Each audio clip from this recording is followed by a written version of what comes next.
If you know what has happened over the last few years, there has been a substantial increase in the number of cyber attacks. Today, it's no more news when you see news like this. It's expected, right? It's happening every now and then. A couple of weeks back, we had the All India Institute of Medical Sciences. A few months back, we had the Mumbai attack, Mumbai grid, power grid being attacked, going down. We had the Oil India attack, again a few months back. It's no more surprising.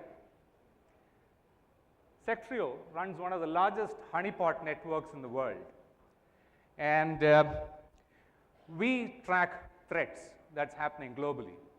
Here are some of them that we see, but what's startling is that we see a substantial jump in the OT and IoT attacks. Something going up to about 330% of last time, the OT ones, the IoT going up to 270%. And all that in the last 10 months.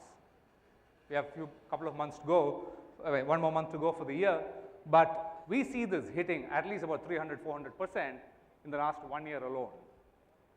Now that is scary, right? Now, I'm sure many of you know, before the first boots, the Russian boots moved into Ukraine, Russia brought down their telecom network. Soon after, they brought down their power grids. So they didn't have a communication network, they didn't have power.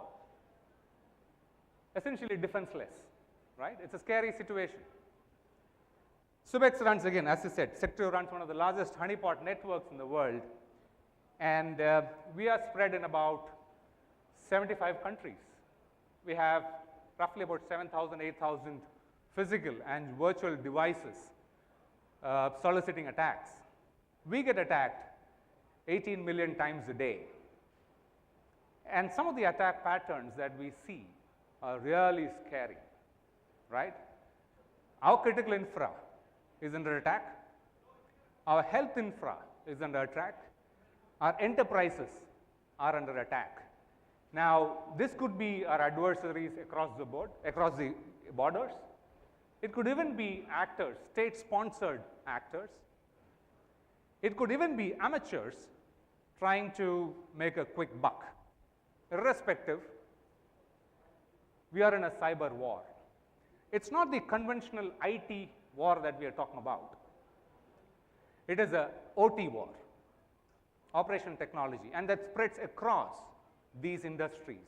And many of them have a direct impact on our lives, be it the power, the petroleum, the manufacturing, the process industries, the food manufacturing industries. I was recently at one of the tire manufacturing companies who makes tires for the Indian defense.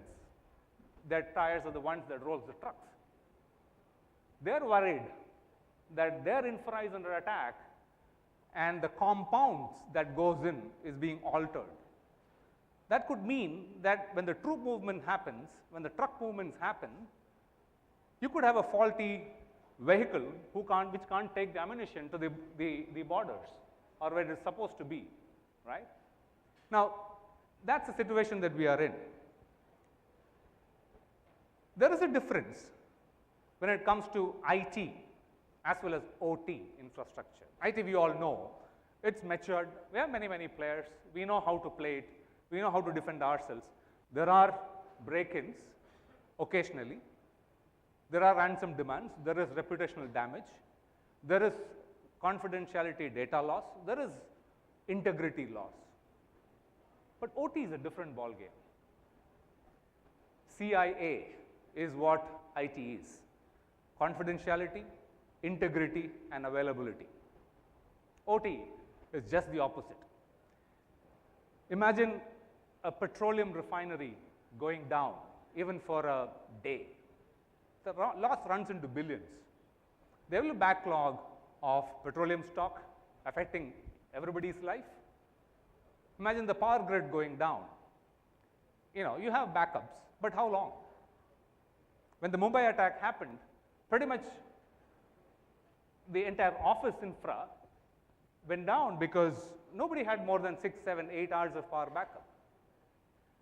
So availability is the first thing. Then comes the integrity, and then the confidentiality, right?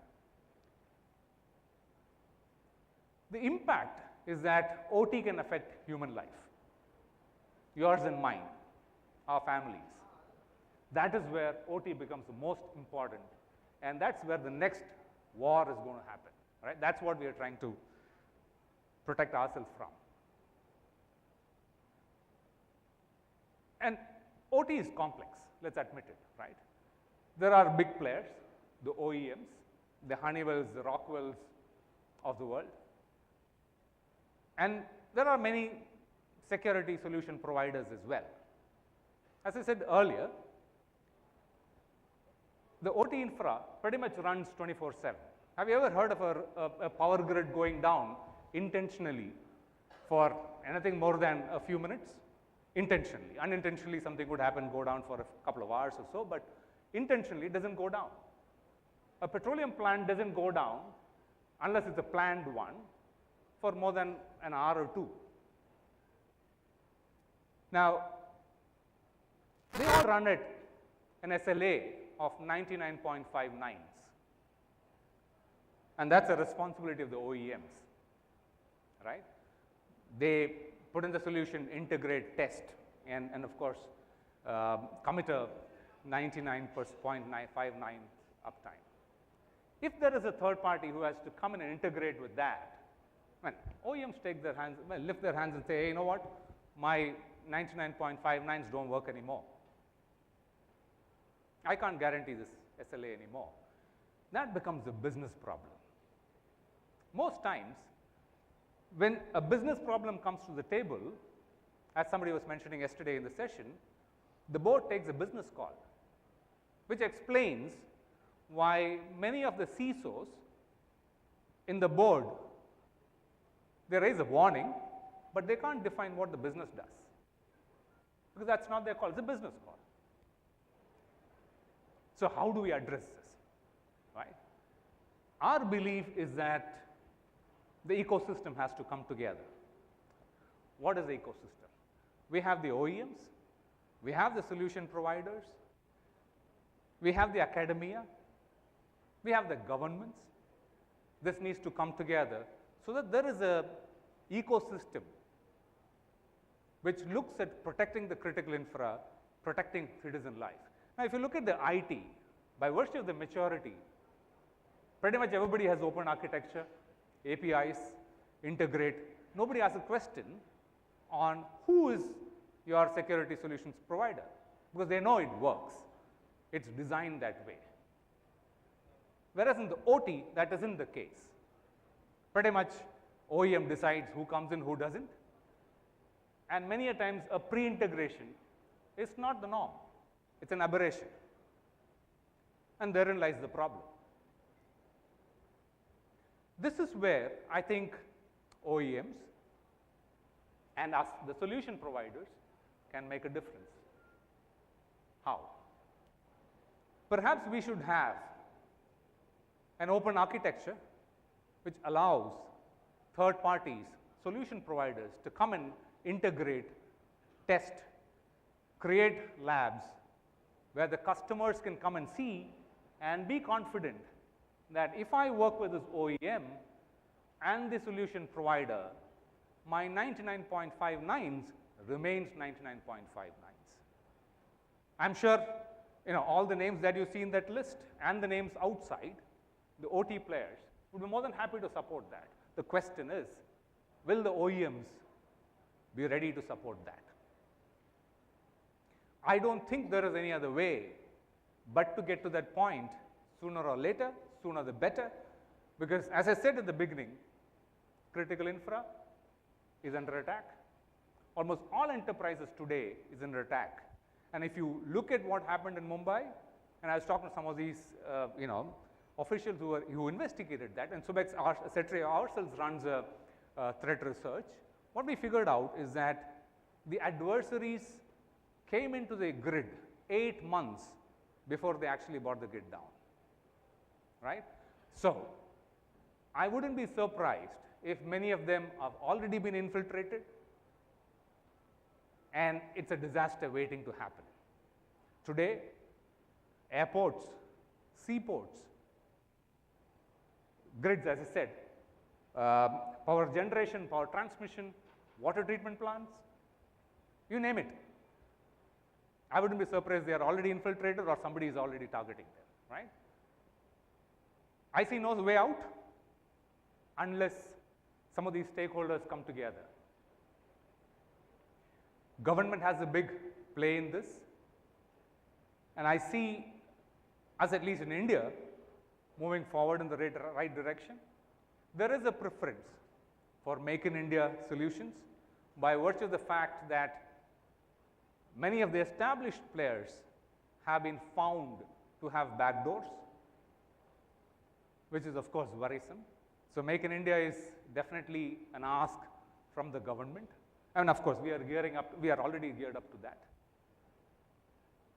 I also know for a fact that, it's a hearsay, but I do know that there is an initiative by the government to figure out how to bring in this collaboration, because they're not looking at a single player to define terms of engagement, right?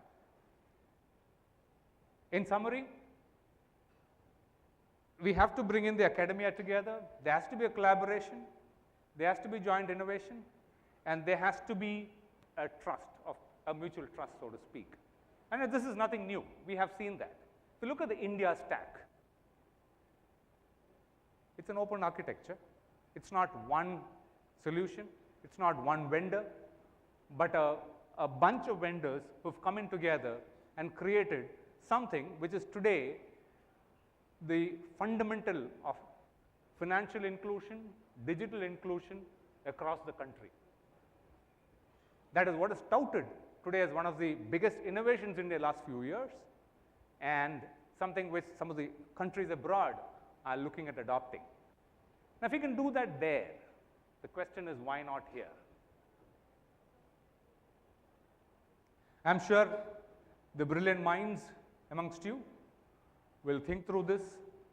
This is the problem. I just want to put it on the table and see if we can come together and solve it. We are up for it. I hope we will together solve this. Thank you.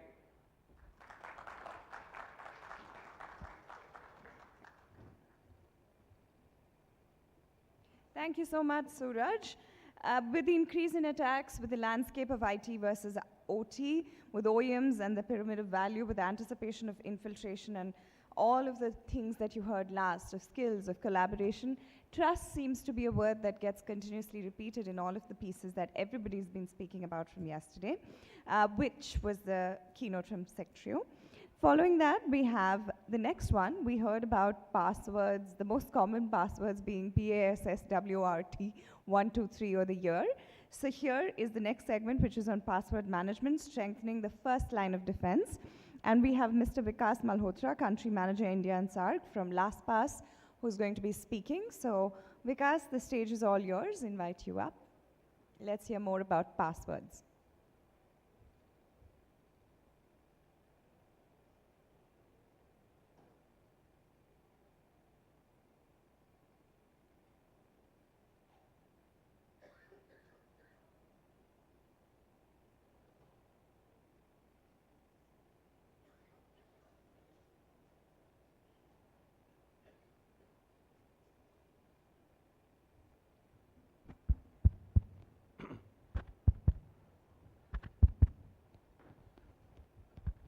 Thank you so much.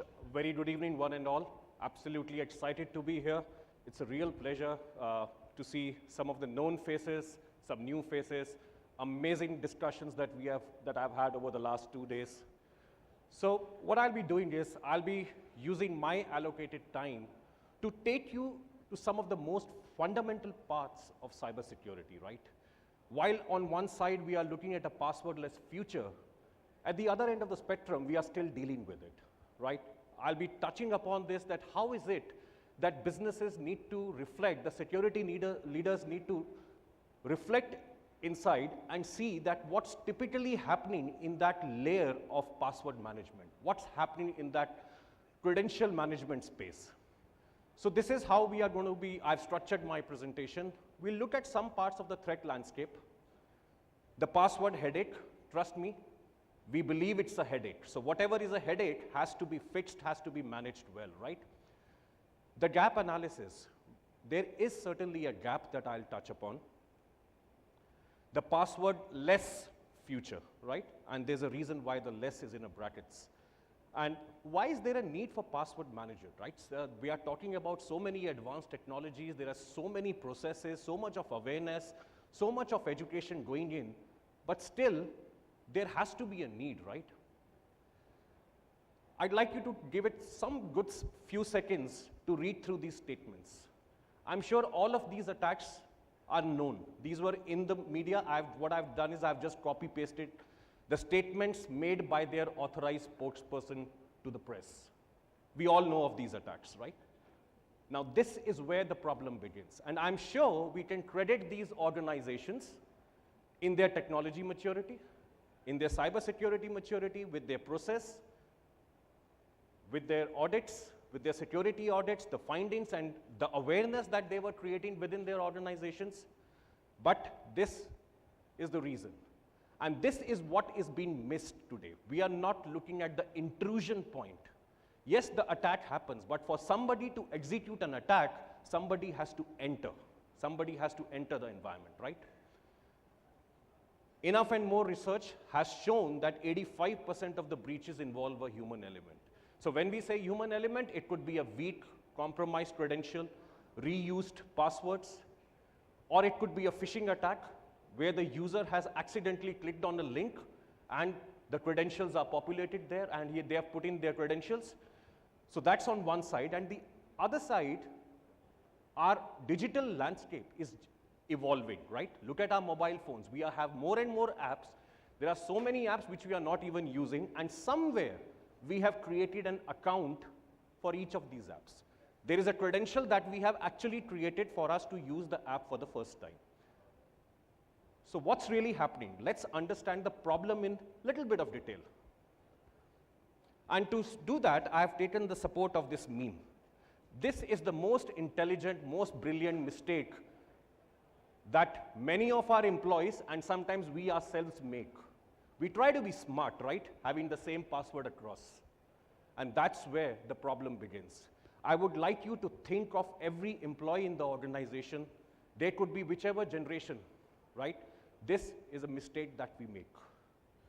So passwords 1, 2, 3, personal details, all of these information is what we use in the password. And look at our personal details. Very simply put, we are so carefree about it. To avail a 20% discount at a restaurant, we fill in all the forms, or we fill in the form with all the details. Our name, spouse name, date of birth, email ID, everything that can identify ourselves as a user is there on the form, and which we don't even know what they will do after this. And we know that it will take probably some seconds, some minutes for a threat actor to use their advanced algorithm and to crack such passwords. That's where the intrusion begins. Every year, we at LastPass conduct a survey across individual respondents, and we publish it in a report called The Psychology of Passwords. I would encourage all of you to download that report, and I'm sure that will form a very good basis for you to create your cybersecurity awareness programs within your organizations. When we surveyed individuals, what really came out was, when we asked them, right, that do you agree that compromised passwords are concerning? 79% said yes. So it's not that there's no awareness. People know. But look at on the action side, 51% continue to rely on their memory. And we know when we will rely on our memory to reduce our cognitive burden, we are going to keep simple passwords. We are going to use easy passwords. And we are going to replicate the passwords across the applications in our personal world and then take it to our work also, putting in our organization at risk. 92% people, 92% know that using the same password or a variation is a risk. When we ask them, do you know it's a risk? Do you think it's a risk? Yes, no, maybe. Yes, they know.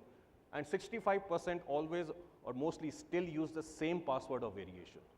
So a lot of awareness, not translating into enough action. And this is for all of us. It's not that if one is a security leader or somebody is in the cybersecurity space is not making this mistake. That's the point that I want to touch upon. 45% of the survey respondents did not change their passwords. And I'll tell you the time duration. From the time when COVID struck, people went into working from anywhere, went back to working from home. No matter how many security leaders told them, for next 9 months, 45% of the respondents said they did not change their passwords. And this has respondents from India as well. On the other hand, there's something called the Lindy effect. I'm sure many of us know that. But the Lindy effect is something that if something has been in existence for quite some time, there's a likelihood that it will remain there for a very long time. This is true for passwords. I know there was a press statement where I was reading that Mr. Bill Gates had announced the death of passwords in 2004 and mentioned that Microsoft is very actively working on that. We are getting into 2023, right? We are still not done with it. That is still the first and foremost authentication method because everybody understands it. All age groups, everybody, no matter what background you come from, that's the most simplest thing. Every user wants to authenticate themselves with a user ID and a password. So passwords are here to stay. But yes, passwordless is a journey which I'll be talking about. So with whatever I've said, the gap is real. So there is a gap. What I want to establish, if I was to connect the dots, human error, specifically passwords, is the biggest reason. Technology deployment has happened in the form of SSO, PAM, and then coupled with an authentication layer further on that. But still, there is an issue. We'll try to see what that issue is. But before that, I want to touch upon with this slide. This is the data from the Mandiant report. This report is last year. And what they talk about is the dwell time. We know the dwell time is the time that a threat actor is residing in the system before actually getting detected. Over the years, this has come in, and this is Asia-Pacific specific data. This is only for APAC. Now, the dwell time has reduced. There is no doubt about that, but there are reasons for that. Yes, there have been technology advancements that have happened, but at the same time, today, threat actors want to execute whatever the reason they got into the infrastructure, and they want to leave very fast. So there's a lot that the threat actors, whether they are amateurs or the state-sponsored, the big threat actors, they are the ones who want to get into the public domain and announce, hey, look, we have executed this. This company we have breached. That's what's typically happening. And this is what Mandiant says, that mismanaged multi-factor authentication, weak passwords, and a lack of account segmentation will almost certainly lead to a breach. So they analyze the maximum number of breaches, right? They are the ones who do globally, they have analyzed this, and this is the reason that they have found. So let's look at what's happening around the world, right? Some of the regional trends that are emerging from the government side. So there's a lot of focus on strengthening the data privacy and protection, the legislation. So there's a lot of focus around that, and we know that in India, we are seeing a lot of work that the government is putting in to strengthen the laws around this. There are mandatory breach regulations. We know the countries, the advanced countries already have that. There's an increased organizational and consumer awareness. Today, the consumer is also aware about this. And at the same time, government is also advising that how do we do this? How is it that this risk can be mitigated? Look at some of the advisories which are coming from this region of Asia Pacific. This is what Australia's Cybersecurity Center has said. I'm not going to read through this. This is for you to read, but this is what they say. This is what Singapore CERT has said, right? This is come there. Everybody is talking about passwords. It's about time that we reflect on ourselves and try to fix this and understand these gaps. CERT New Zealand. And last but not the least, sometime this year, in around October this year, CERT India. If you go to their advisory section, this is the recent advisory that they have mentioned. So where does an enterprise password manager play? That's the most common question that I'm asked.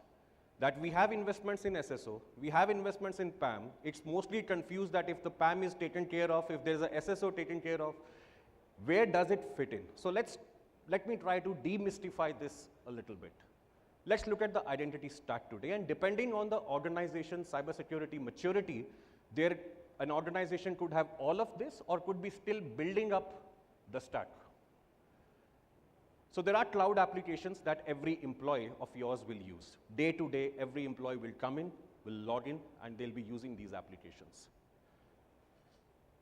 Within that, in the same horizon at your workspace, you have some of the cloud and shadow IT apps, which some of the functions have brought in themselves, right? While the CISOs have approved it, they know of it, they might not know of it, but this is something is a part of the organization which the employees are using it. And at the extreme end, we have the servers, databases, devices. This is how typically the application is spread across. Now let's look at how are we protecting this.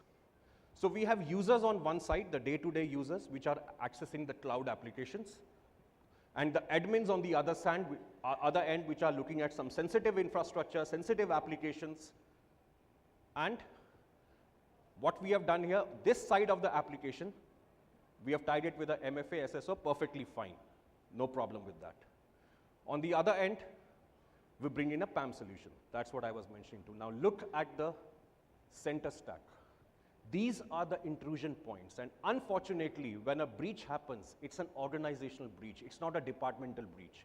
These are the applications where you have, this is the place where you have the shadow IT apps or the legacy apps, which for some reason, we cannot tie to SSO. But when a breach happens, nobody can say it's that department's breach, not my responsibility. Right? The ownership resides with the security team. So what we say is, we coexist and complement the existing investments for the world, which is completely unprotected with an encrypted vault, a 256-bit encrypted vault, and that could be accessed using a MFA. So typically, all of this, the user actually from behind the vault need not even type in a single credential. They can have this journey also as passwordless as the SSO. Just open the vault and launch every application. The users need not even think of what passwords are there in place, right? That's how I thought that this would be a good representation of how the landscape is. Some of the use cases, not going to read through all of these, but yes, improving password controls and password policy enforcement. We all have password policies, right? The problem is we have policies. What about the quantification of those policies? We know that we have said that these many characters, uppercase, lowercase, special character, and the policy is floated. It is followed by a lot of cybersecurity awareness, training programs, which unfortunately do not get the required attention till the very last date of the till the very last deadline, right? Now with all of this, if there is a tool that's available that could help you quantify, right, how passwords are generated, or let a password manager generate passwords for you, which could take 1 billion years for threat actors to compromise. Phishing attacks, very simple. If an application is not in the vault and a user clicks on that link, the passwords will not populate. The credentials won't populate on that application, thereby reducing the risk of phishing attacks. Third-party risk. So many organizations are here which have third parties working on our applications, or we working as third party for our customers, right? Look at how we share passwords. If I would have asked this question to 10 people that do you have a view of how the passwords are shared, they don't have a view, because the passwords are shared in WhatsApp, emails, right? In a very loose manner, which shouldn't be the case. So first, even sharing in the wrong way is something that one needs to worry about. At the same time, not having a view and control on the hygiene of that, and not being able to tie it back to an audit trail of who gave an access to whom and for how long, that's a very big problem. And from a compliance perspective, I talked about certain advisories coming in from government. At the same time, what I understand is many countries in the European Union today have less cyber insurance premiums if the businesses tell them that they have password managers in place. Because what everybody is looking at is strengthening the first line of defense. And that's where, friends, the password manager comes in. Thank you so much for your time. And yes, I was on time, right? Thank you. Thank you so much, Mr. Vikas. The ever-evolving breach landscape, awareness not translating to action, well, not hacking, but logging in, and a lot more on that. Following that, we have our next keynote, which is by Mr. Siddharth Gandhi, CEO APAC, 1Kosmos. So Siddharth, the stage is all yours.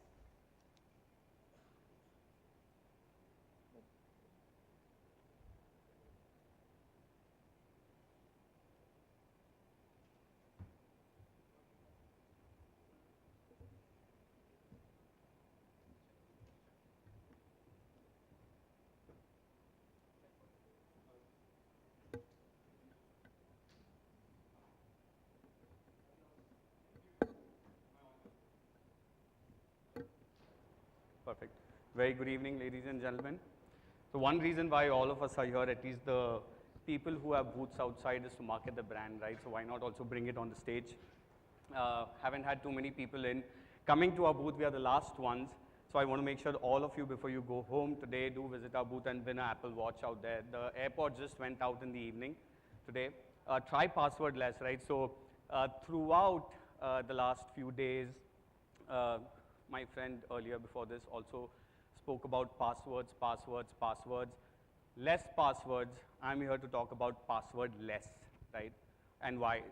So the way I'm going to go about it, I'm going to talk a little bit about the present, what we are facing, where and why did we arrive here, and finally what the future holds for us.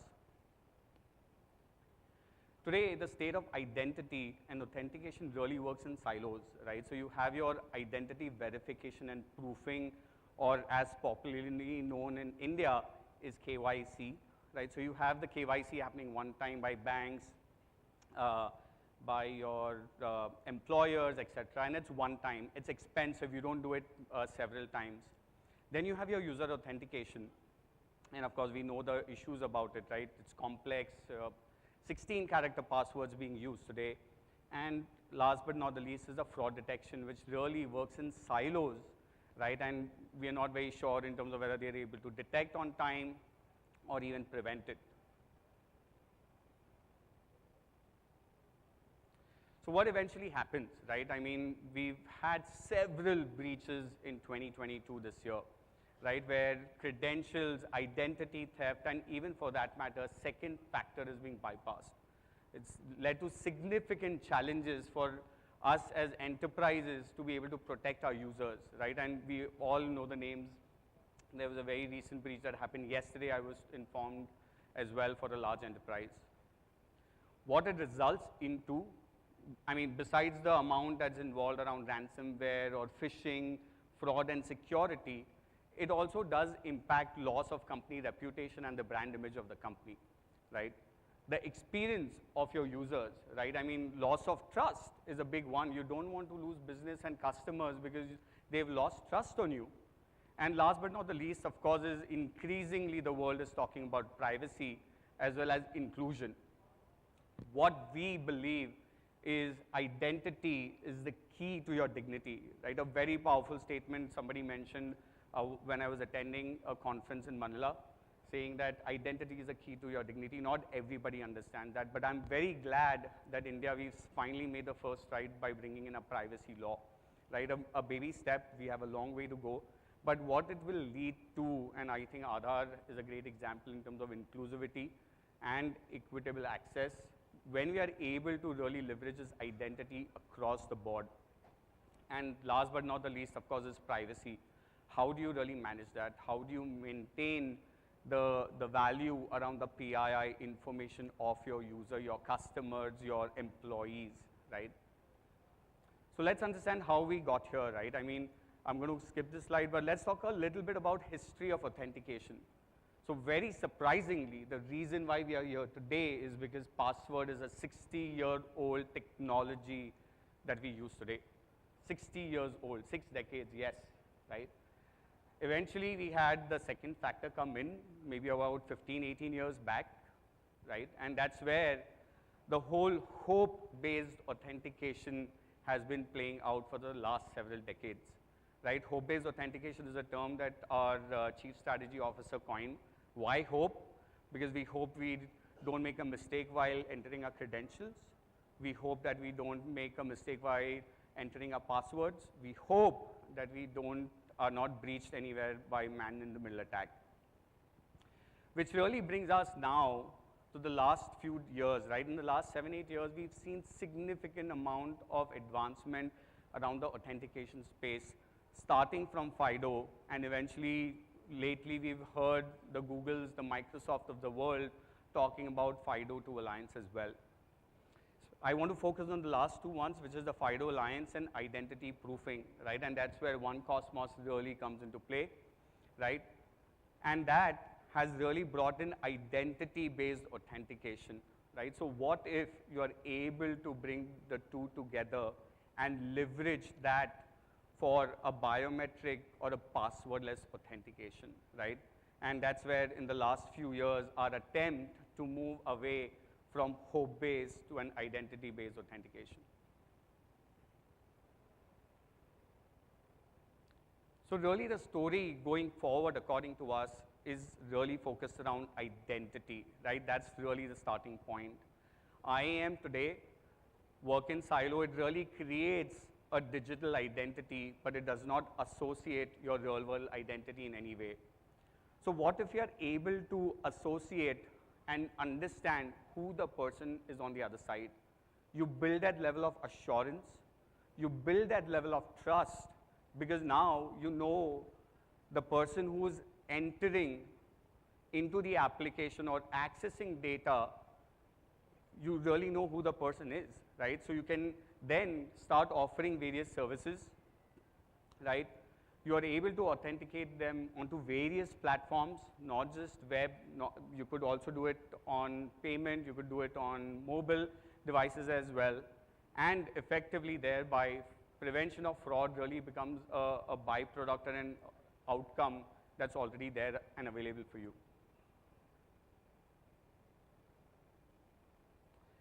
So here, to us, is really the core focus around the future of identity, where we are merging everything together, where you have identity, where you are proofing the person by bringing in their government-issued documents like a passport or a driving license on an Aadhaar. And you could go ahead a step further and also verify it against a third-party database. I mean, there are services available globally like AMBA in the US or UAE Pass, Sync Pass, Australia. We do have Aadhaar here, but of course the access is very limited in terms of what kind of use cases are there, and access are very limited to the enterprises who can avail of those services, right? But if you are able to get that done, proof that identity and store that identity in a very secure digital wallet, right? You then take that identity which you now converged with your digital identity and your real world identity, use a component of that in terms of your biometric to use it as a form of authentication, right? And now what it does is that digital wallet is encrypted, and a part of the information gets stored on the blockchain using the private key. And that addresses a lot of privacy concerns as well, right? DigiYatra is a classic example. I was just having discussion with Mr. Nankumar Sarvade, who's come on our advisory board, and he asked me about DigiYatra, right? That how do you understand the privacy concerns around it? I think it's a really, really beautiful thing that the government is doing with DigiYatra. It really captures the essence of what we do here today, right? It addresses privacy because it's stored on the blockchain, and nobody can really access it, right? I've been talking to a lot of people around here. So when you create that distributed identity, what you're really doing is giving that power to the user to manage his or her identity, and it's a user control identity, and that is what any privacy law globally talks about, right? Now what you've effectively done is you can then take the employee, you can take the contractor, be it a customer or even a citizen, availing different services within the enterprise as a workforce, as a citizen to the government. Healthcare systems is a great example, financial services as well, right? So that is what we do, and all of it is based on global standards, right? So these are not something that we felt that were good to have and let's just build something. These are based on global standard like NIST, FIDO, iBeta, and we are certified for all of it. So what it really comes out is, A, if you've not really tried it, you should come to our booth at 61 and try it out. It gives you a frictionless onboarding, right? You're able to onboard your employee, you're able to onboard your customers in a very short period of time because you're now able to verify the customer. Second is giving them a seamless experience, right? So you are able to authenticate, and I'll give you the proof of life with a slide of actual data of a customer who's gone live on what I really mean by seamless and frictionless. And last but not the least is around the privacy and the inclusion that I spoke about, right? Because you've addressed the privacy by giving the control to the user. And when you're using authentication, you're also taking it a level higher in terms of security by bringing in the live ID, right? And that's really blink, smile, turning left, right. So you're asking the person to show that he's a real person and not just something that you know or that you have, but really prove who you are.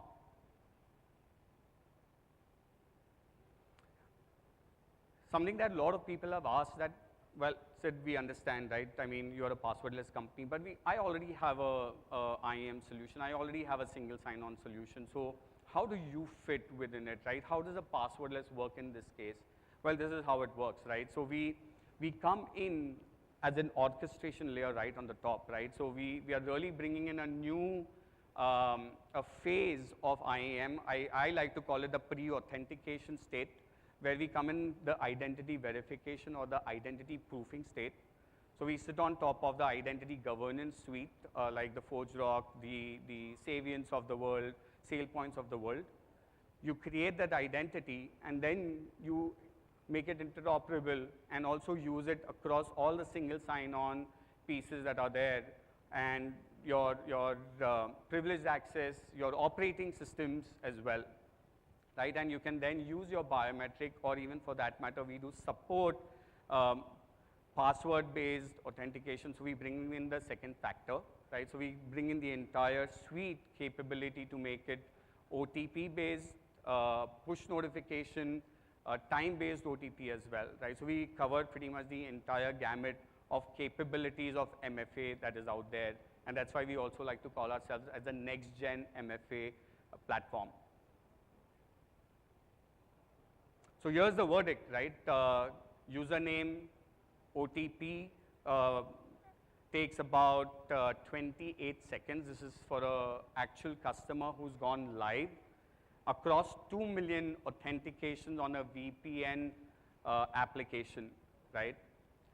When they went passwordless, the passwordless experience, now this is what I mean by seamless and frictionless, because you don't need to type in a username, you don't need to type in a password, you don't need to wait for an OTP to come in and fail. And it resulted in 46% reduction of time to log in, right?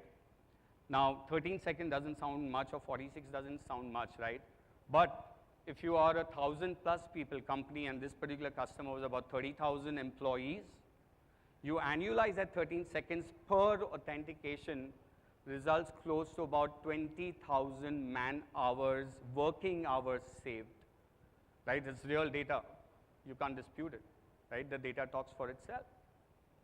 Now, of course, I mean, comes the marketing piece, which I am really okay with, but you put a US number of about $100,000 annual salary, results into $1 million ROI. Typically, the customer asks us that I'm an India customer, don't give me a USD rate, you need to give me a 70% discount. Let's one-third this also, right? So it's still 300,000 USD ROI. Think about it, guys. This is hard data over here. But what really matters to me is the last line over there, right? Is that when a user is given a choice, the user will always take the path of less friction. And what less friction means is that if I if me as a user, I don't need to remember my username, I don't need to remember my passwords, I can simply log in passwordless. I would take it hands down any day, right? So I just want to leave you with a quick demo of our capabilities. So we go passwordless even for workstations. So instead of entering your user ID and password, you click on the icon over there, which gives you a QR code.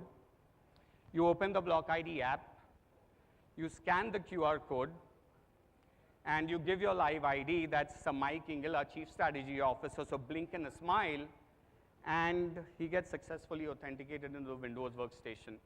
And that is the power of passwordless, right?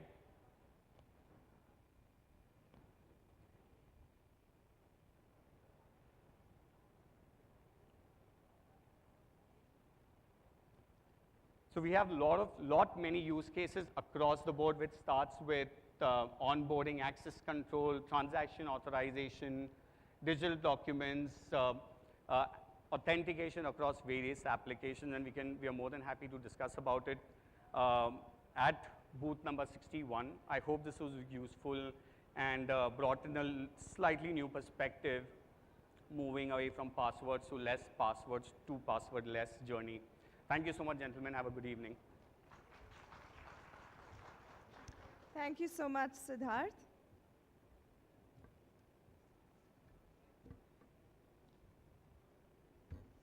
A frictionless experience is truly something I think everybody looks forward to. In the landscape of fraud and security, with reputation, brand image at stake, with loss of trust, privacy, and inclusion right at the forefront, with the value around PII increasing, and with industry and security and privacy all identity linked coming into play, I think it becomes very important to consider these. So with that, we have the next segment, which is identify your attack surface and strengthen security with unified asset intelligence. And we have Mr. Vishal Mohnani, India Sales Director, Armis, who's going to speak to us about this. So over to you, Vishal.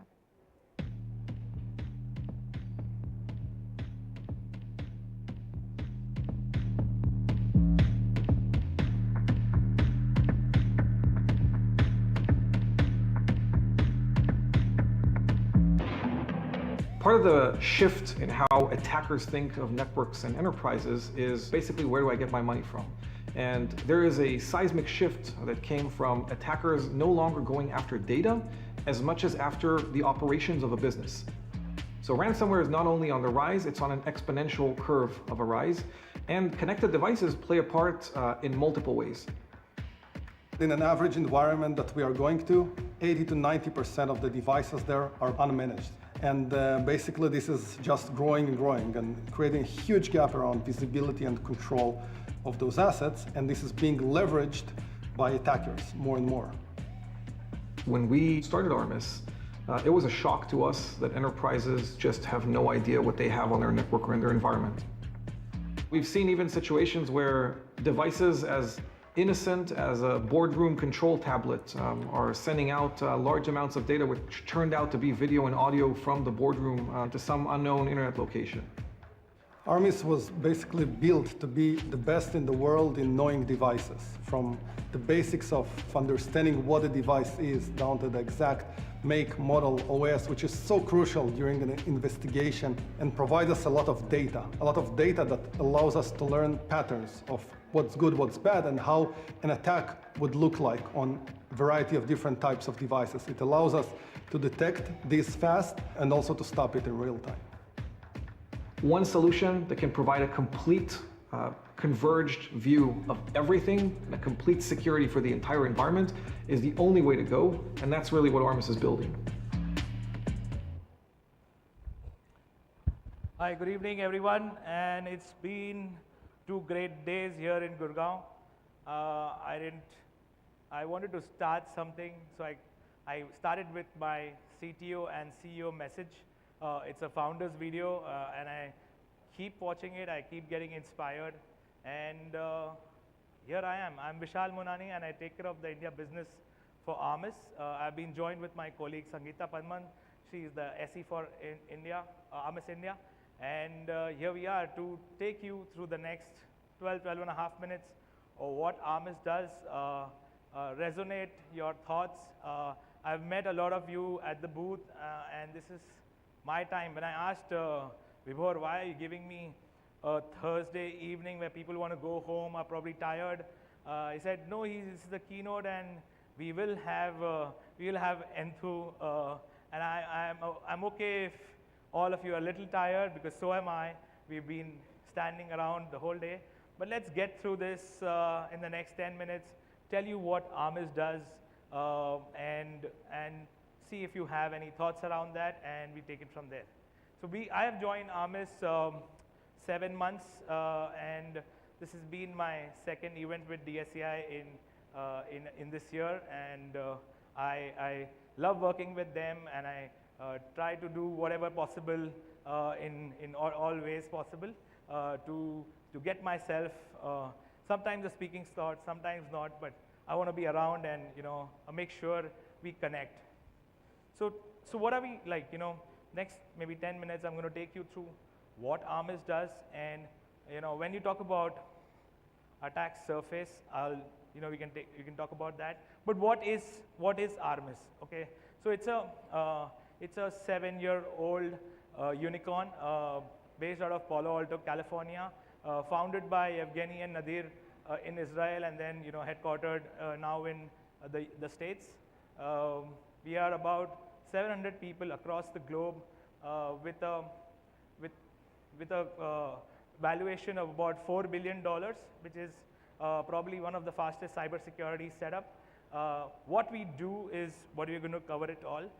We get into what Armis does, and one most important part, or probably this solution is based on 4 pillars. One is to give you complete visibility of every asset in your environment.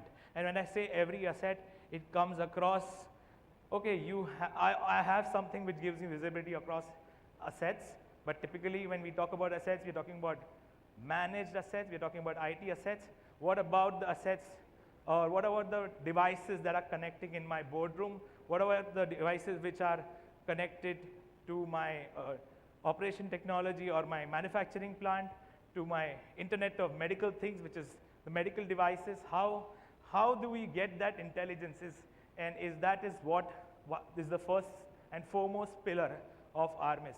What I cannot see, I cannot protect. And I think that resonates with us all in any case of life, be it cybersecurity, be it at home. If you don't know what you have, or if you can't see what you have, you cannot protect it. But that's what comes with Armis. And second part is around contextual intelligence. So when I say contextual intelligence, like let me give an example of people sitting in the room.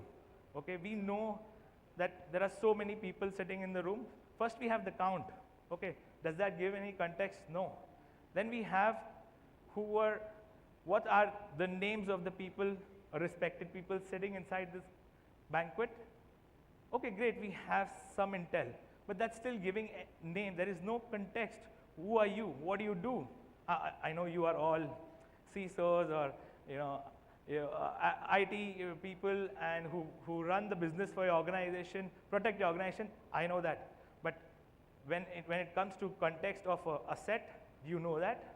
And then when we do a lookup for every person on LinkedIn with your names, that's giving context to your device, a similar way. So that's when you know a device is a PC, a laptop, an engineering workstation, an MRI system. That's giving some context on what is the device. And that's what Armis gives you to make informed decisions. Understanding the risks and threats to protect your business, that's what is the third layer. So Armis has a huge 3 billion device inventory which we know what is the good behavior of every device in your organization. Now, with that knowledge, can we build the risks for every device in this organization? I know you'll be like, how does it matter to me? I'm a bank. I don't have any IoT or OT assets. I am a manufacturing plant. My plant is air gap systems. But the times have changed. Digital transformation is coming. You have to connect or you are using cloud, you're using internet to connect to your PLC devices, so on and so forth. And also the fourth pillar of the Armis story is quick time to value. And I will be covering that in a couple of slides. But imagine if a solution can be deployed in your environment in 45 minutes, and you can see a value of the solution in days or weeks and not months and years. That's where you invest in a technology. So, okay, we started with what is attack surface. This is a NIST definition of attack surface. But what, you can all read it, but what is most important is how does my organization look from an attacker point of view? I think these are questions which we talk about every day. How do I protect my environment? Which of the assets are most vulnerable here? Okay, what do I do to protect my organization from the attacker point of view perspective? We have to always take that, wear that hat of an attacker to create that simulation. Okay, this is what I do to protect my organization. This is what an attacker is thinking, or this is a point where the attacker wants to enter my organization. When we talk about covering or protecting an organization, people are telling, okay, I have an asset visibility solution. All my endpoints are covered with an EDR.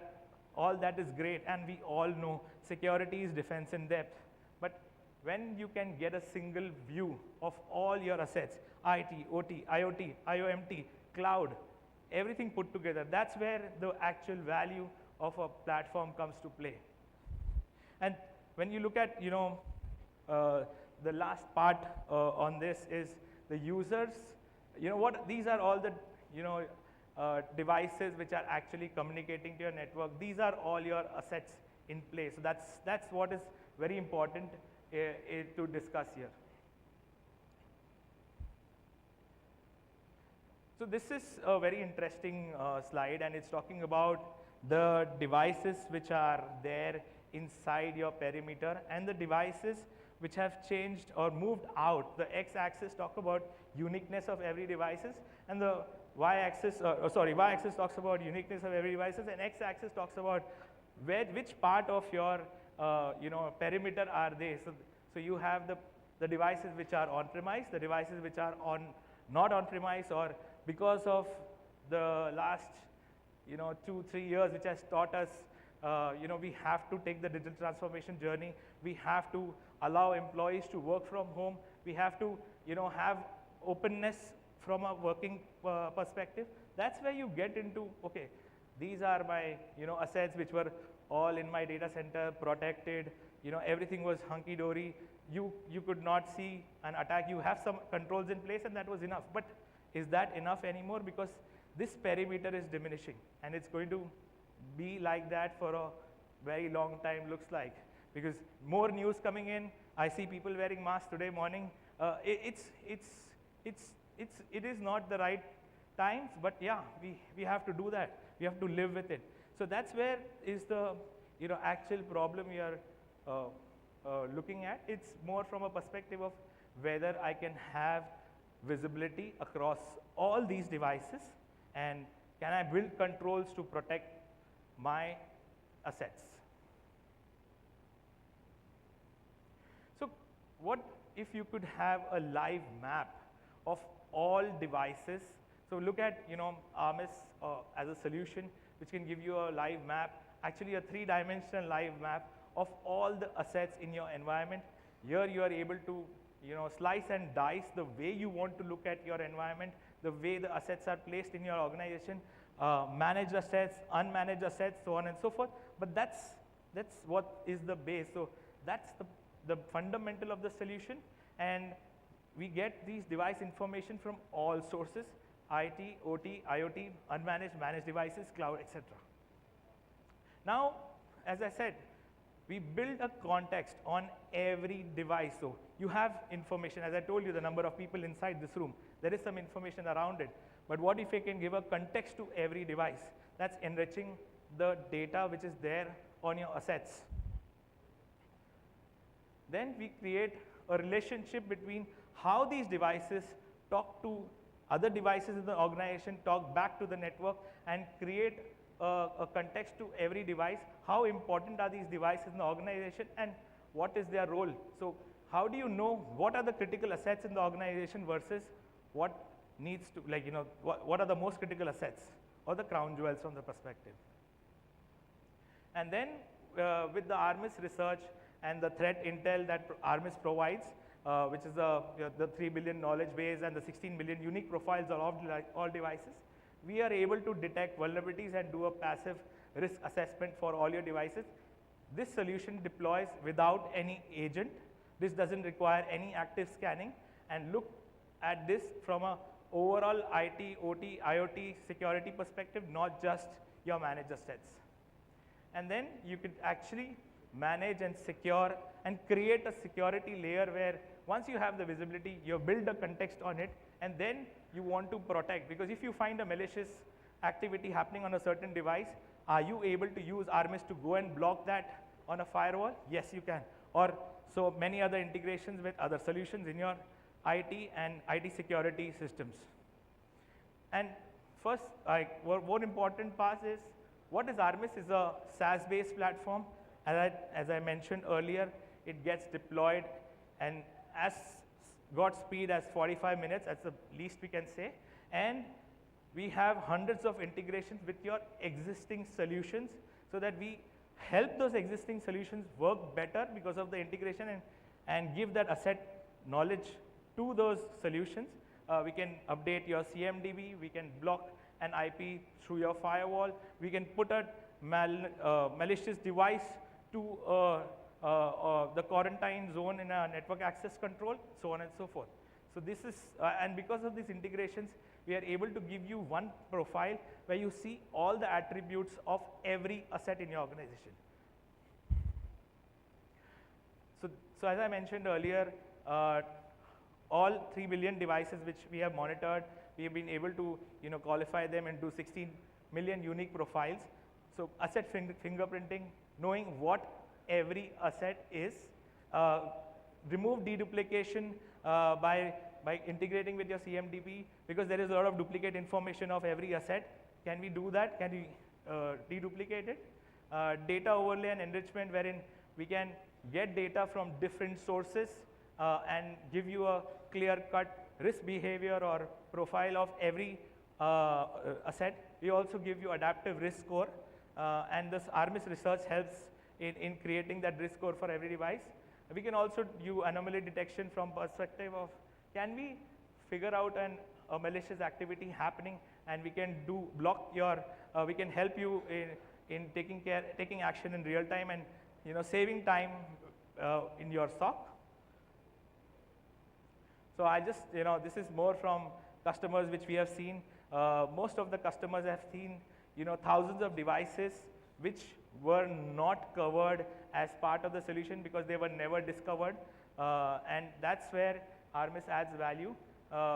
We gave intelligence to a lot of customers by reduction and reduce their time to look at alerts in their SOC. And of course, when they said the solution is on cloud, so the time to value or time to give ROI for the solution is in no time. There are no policies to be configured when we deploy a solution like this, so you don't have a lot of issues in managing a solution like Armis. So we have this has been going on for a while, but we go into customers. We can actually deploy the solution for one of your plants or data centers or environments and drive this for 3 weeks. You test and decide what you want to do, but that offer is on the table to actually show you. We can do a risk assessment from an Armis perspective and give you the asset intelligence for any of your environments required. So that's all from me, and thank you so much. Thank you, Vishal. Asset intelligence platforms in the context of assets, identity, visibility, and of course, seamlessly looking at what that means. Risks, threats, attack surfaces, visibility and control and detection aligned to that. The next segment is a fireside chat with CloudSEK. What happens when cybersecurity companies get breached? We have Mr. Rahul Shashi, co-founder, CEO, CloudSEK. And joining him to host the fireside chat, we have Mr. Vinayak Godse, CEO, DSCI. So over to you, gentlemen.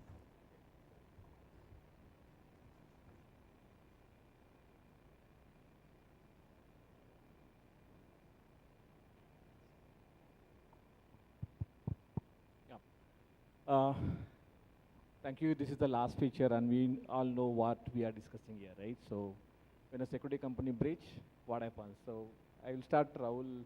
What was that moment? Hey, first of all, before we start, congrats on you taking over Thank you. the new Thank you. position. And I was telling you, and I just wanted to share this with everyone. His story is very inspiring because, okay, I'll tell you my own story why it's inspiring, because my dad was a bus conductor. He started as a bus conductor in the Kerala transportation, and he worked for 20 years to become retired as a transport officer. He has been in DSEI for 14 years, right? And I'm a strong believer of promoting people in your organization to the next position, and you would become an example and an inspiration for not just DSEI folks, but folks outside, that if you put enough efforts, you can go all the way up, right? So personally, so happy. Thank you. Thank you. So, Rahul, let's start without taking much of a time. So, what was that moment, right? Who called you first, or how you got to know? Yeah, so I mean, being a, okay, so to give some context, we at the CloudSEK, we had a recent breach. So this is about sharing the experience of the breach and what happened. So I think last week I got a call. I was in London, by the way. I got a call from one of my colleagues saying that we have an incident. And we knew about it because we are monitoring the dark web. And we figured out that conversation which happened there, and we are able to identify that, oh, well, this has happened. So the early warning was there in that regards. So we got to know about it. And what happened, of course, what we did immediately was we went public, right? We went public. We immediately informed everyone, and we started writing a live blog, sharing all the incidents as we uncovered them. So it took us a week for us to uncover all the things. And this is what I want to share, right? Things I learned. And the whole idea was that, see, at CloudSEK, we think, how can we do things that benefit the community? It is something which happened to us, which is bad. It's embarrassing. But what has happened to us, we wanted to translate that knowledge to the community out there so that things could get better. So the live blog is what? Whatever you got to know, you'll put it there, right? So how was that live blog that you put together, actually? So most of the information you'll not be having in the first hand, basically, but there is some information available. Yeah. So before I go into the details of what happened, I want to share one thing, that the responsibility of the attack is fully on me, in the sense, the incident, I am responsible. And I'm telling you this because when the Uber CISO incident happened, when they were trying to prosecute the CISO, I made a statement on LinkedIn saying that it's not the CISOs who are responsible for security, it's the CEO who is responsible for the security. I am the CEO of CloudSEK. I'm the founder as well. I am responsible for all the actions. That means whatever mismanagement would have happened, not when I narrate, it's my problem, not because of those things. I'm just explaining what has happened so that you would understand that. So I just want to be clear. What has happened in our case was a Jira. A Jira Cloud is a software which we use for program management. The access, a user access to that Jira Cloud user account was compromised. So the attackers were able to get access to our Jira Confluence pages using that username and password of their employee. So what was the problem? The configuration is problem, or the product was the problem? So there was a problem. In this case, how did the how did the access happen, right? So Jira, we had 2FA and all those things enabled. The problem was not there. The problem was even worse. We had an employee's computer that got compromised, which led to all his passwords being sold on the dark web. Now this is very interesting. The sale of that password, we are even monitoring, so we use our software to look at these things. We had an early warning that this particular password was available for sale on that particular thing. So what would you do when a password is compromised? Yeah. You go reset the password, right? Now this is very interesting now. If you reset Jira Cloud password, the session token does not go invalidated. So now on the dark web, what is happening is people are not just selling usernames and passwords. They are also selling session tokens because the compromise happened on your computer. Yeah. So they actually upload the usernames, passwords, as well as the session tokens. So Jira Cloud by default has 30 days of active time frame. So the attacker can just replay that session tokens to get access to the account. And this is where it gets interesting. If your session tokens are compromised, 2FA does not help you. So Rahul, usually we take an example, right? Whenever we talk about security, we always talk about the security breach happen in, say, company X, right? Yeah. What is to be now breach happen with you, right? Yeah. What is that feeling actually? And now some people are quoting you as well, Yeah, right? yeah. So there are some security researchers So, now quoting and taking yeah. your example as well. Yeah. So in our own product pitch deck, we used to quote Cisco's hack as an example. Yeah. So we have replaced that with CloudSEK's own hack. So that's point number one. Yeah. Point number two is, see, as a cybersecurity company getting hacked is embarrassing. But it's very important, and see, we could have covered it up, we could have just not given any information, you know. But it's very important that as this community grows, we get more mature about the way we talk about incidents. We can't protect each other without sharing what happened to another person. And this response came as on the fly, or there was some initial preparation so which could happen to us and we should be prepared for this? So ever since I founded the company, I knew there will be a day I will be hacked. Okay? Because, I mean, there would not be any company who was sitting here who never had a security incident. Everyone will have a security incident. It's just a function of whether data became public or not.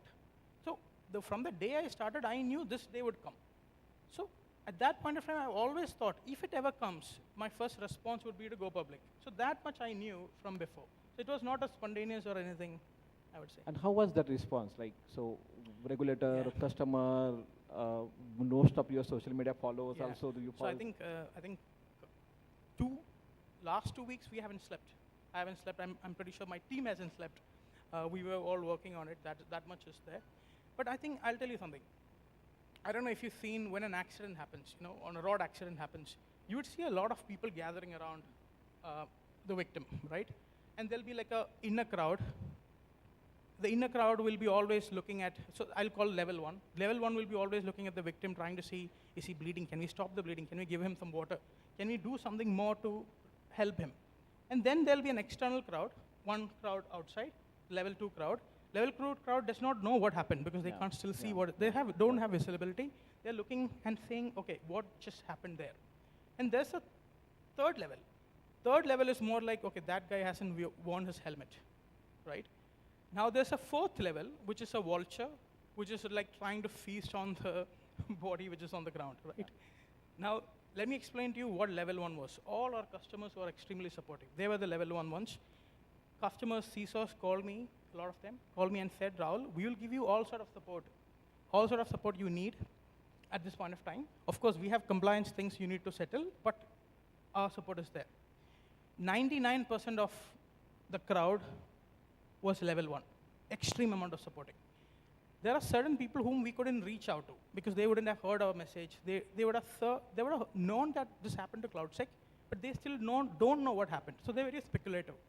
So that is the level two crowd, which is just, I would say, like 3 to 4%, very few people. And then there are people, like I said, the pointing fingers things, that I would say just 1% of the crowd was that. So Rahul, you recently got quite a good investment, right? So what was the reaction from the investor for this? What is the nature of the? Investor, reaction from the investors, basically. No, that's one. So, see, I think, I'm not sure. I think it may be the way we responded. My mom always says this, right? If you don't fail, you won't go far, right? And all the mature people who supported would have had some amount of failure in their life. I'm pretty sure they never came with a silver spoon or in their mouth that they got everything immediately, right? They would have worked so hard to reach there to understand and have the maturity to appreciate when you fail. So even the investors, I would say, were on the level one. So could you able to report the breach in 6 hours of the time, the certain guidelines? Yeah. So this is very interesting. Yeah. So we were reporting heavily on the AIMS breach, and also we were we identified more hospitals who were breached in that time frame, and we were reporting constantly, right? And then this exact thing happened. Yeah. So one of the news articles was the organization who identified hospital breach is now breached. Breach, yeah. So, yeah. so yeah. but no, it's, Yeah. it's just. So now the key part here is because this is product, right? And this is in the product security is definitely important part, and security product is more critical, right, Rahul? So now there may be still something that you would have learned as a lesson, which Yeah. you are feeding in terms of what you need to do for the next. Yeah, basically. no, Yeah, absolutely. See, first of all, the employee's laptop got compromised, right? It's very interesting, and it's a silly thing from our end. We gave the laptop, so we are a 170 people company. So we don't have an internal IT, we don't have a team who repairs computers. So if a computer gets broken, we send it to an external technician to fix it. Yeah. Now, when the external technician fixes it, they are like an extended arm to us. Yeah. Yeah. They fix the computer, hardware issues, and in this case, the employee's computer had a hardware issue. We send it to fix to the vendor, which is an extended arm to us. When they fix it, they install the operating system and all the softwares which we have to, and bring it back, and admin gives it back to the team. Now, when the software came back, when the MacBook came back, everything was wiped. Everything which it had was wiped and freshly installed with a fresh software of Windows, and it had this malware as well. Yeah. And then we recently figured out that they went online to download the Windows copy and installed that on the computer, which had the stealer log in it. Okay. So now our admin team's mistake was that without verifying a fresh machine which we received, passing it back directly to the employee was a big flaw. And if we would have avoided that, and one of the things we are doing right now is, if a fresh machine comes, even if you go to the store and purchase it, we are putting that for quarantine for a week with all the solutions we have, and we verify that, and then connect it back to the infrastructure. So the company to be known as a breach, right? So how does you see this particular news and this particular instance would get played in coming 6 months, 1 year time? So I think we are very clear, right? I'm not sure how the community, so far, like I said, the community's response has been amazing. That is because they wanted to support us. I think this is going to be remembered, right? I think it's going to be remembered because at CloudSEK, we are going to make every effort to make sure everybody knows about this incident, right? Mm-hmm. I mean, and I could have had this talk about our product. No, it's important to share how you failed, and that's the best way to learn. You can learn about 100 successes, but the best way to learn is learn from failures, Yeah. right? Tell me about the security researcher. I'm seeing a lot of people are putting their commentary on this one.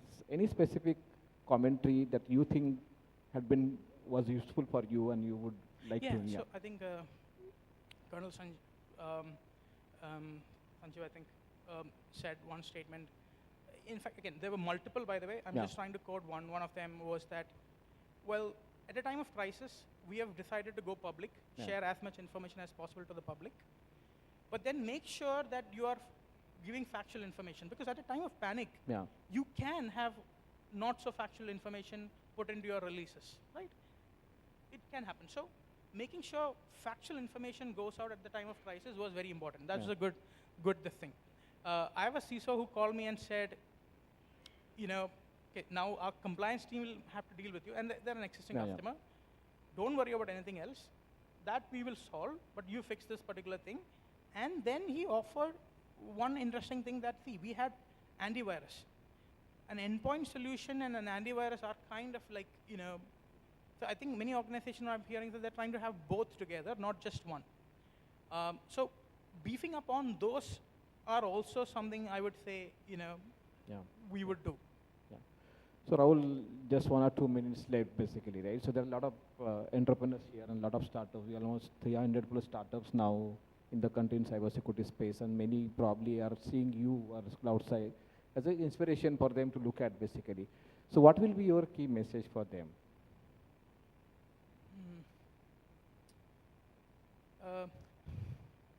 see, I mean, let me talk about,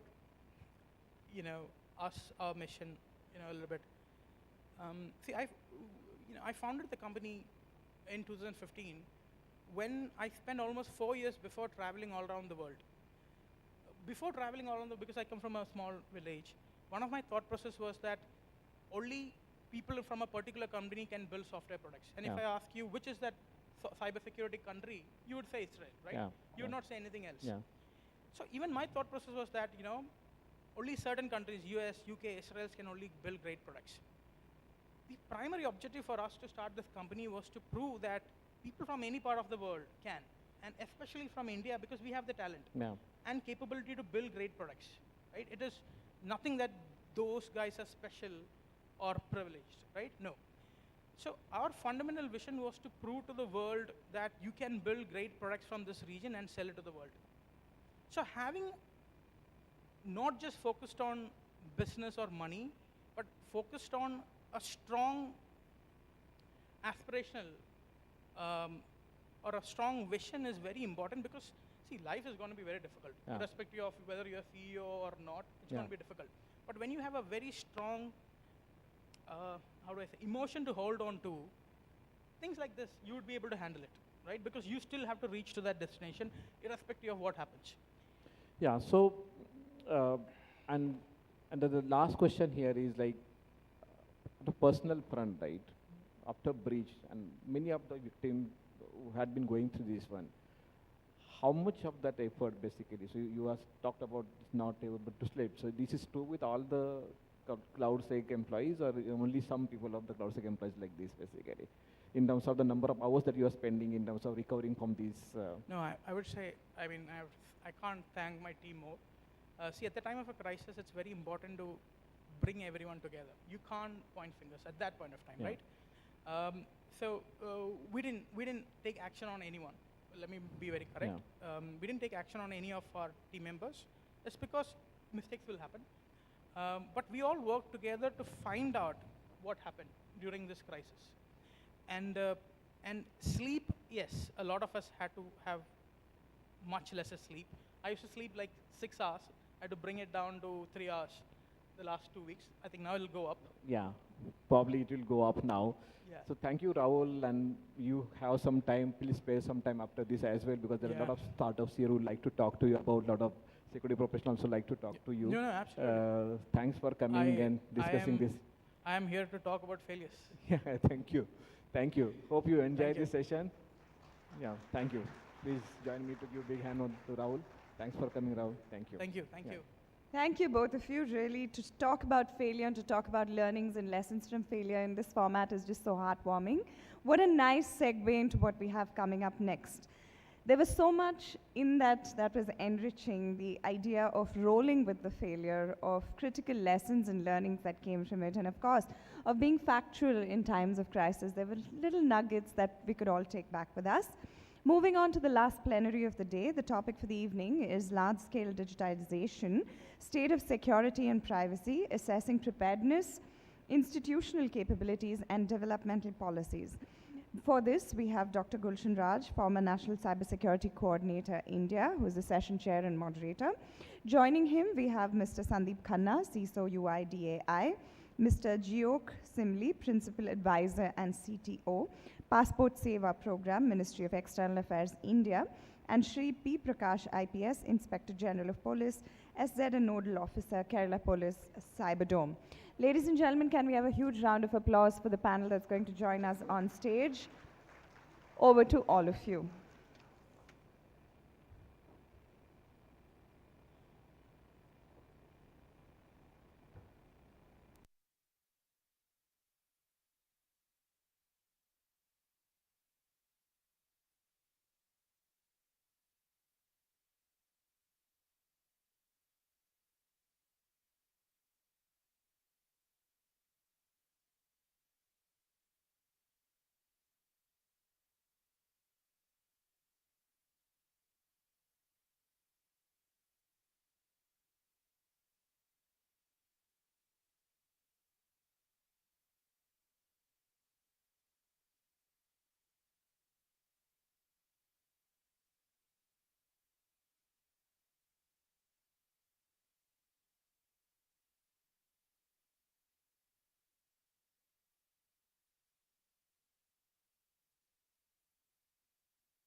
maybe 10 years back, where it was a participation of the government, the academia, and also the volunteers which were there. The industry was there.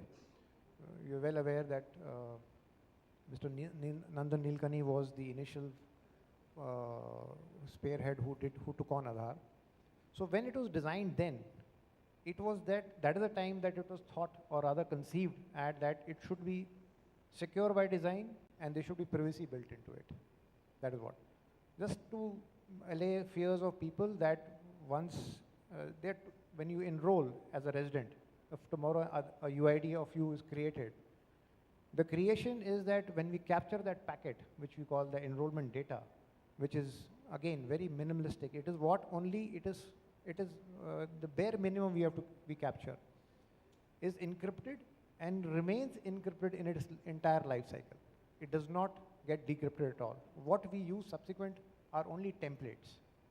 That's what that is there.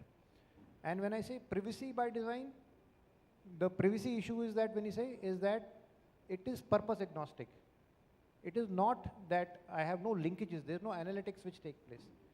Aadhaar only knows that, okay, in case I have to authenticate someone, okay, said that, okay, if tomorrow you want to go and do a KYC, I don't know that what you're doing. I just know that there's a request which has come for a KYC, I give a okay to it, that's it.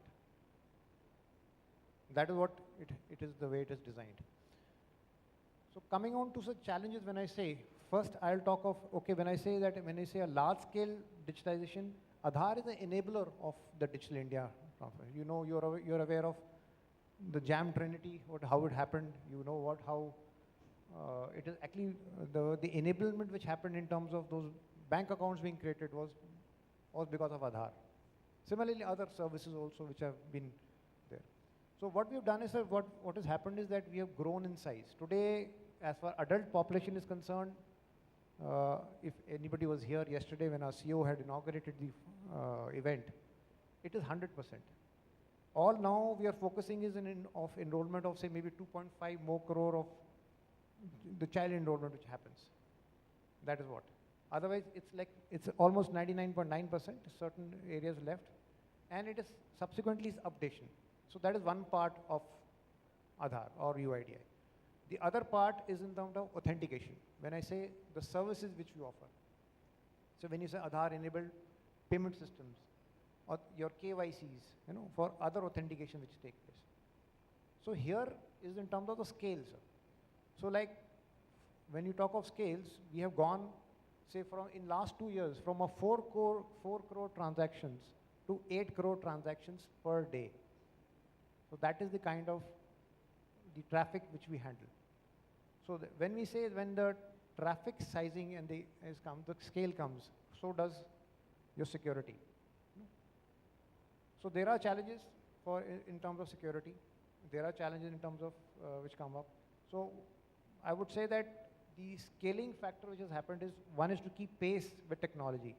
So 10 years back when we were conceived, we had the hardware which was there, which we had. Now we are doing a transition. We're moving on to a cloud, but since we are a protected system, we are not moving on to a private cloud, or not onto a public cloud, but we're moving into a private cloud. We're trying to leverage the capability of a cloud, but in-house, in our data centers. More so what we're doing is that we're trying to make sure that the data, when you say the data which is there, is secure. When you secure, is that in terms of when you pick up those packets, it's just templates. We shard the data in a manner that is known. But then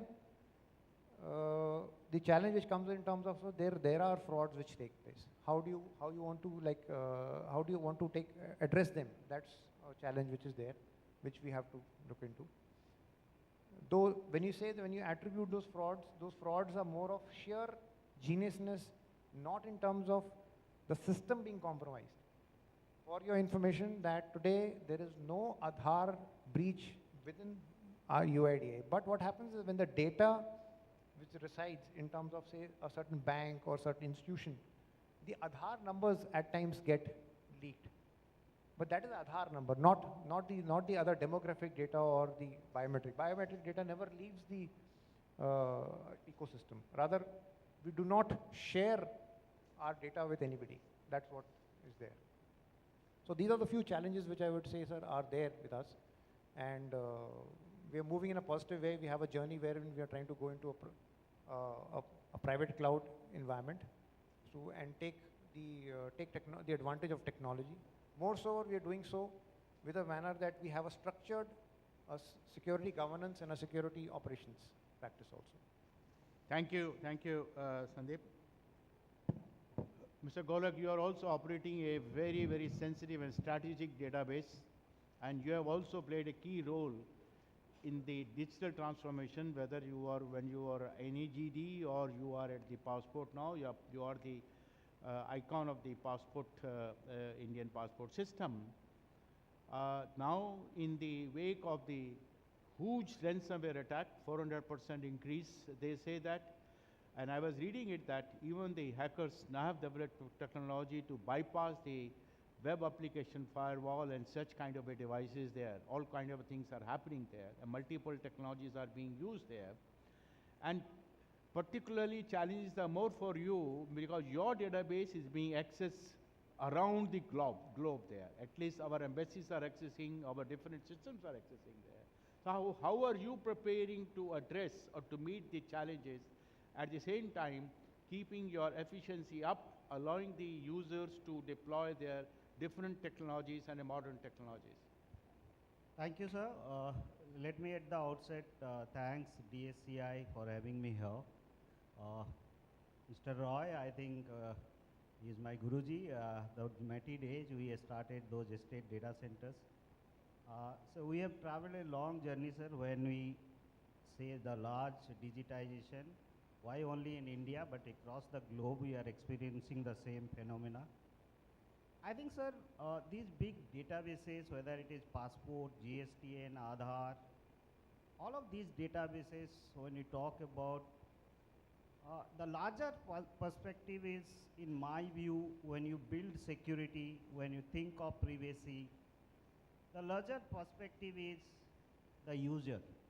And when I'm talking about the user, I think when we are conceptualizing Passport Seva program at large or during my METI days, as I said, the idea was two. One is how do you do this kind of or meet this kind of a demand.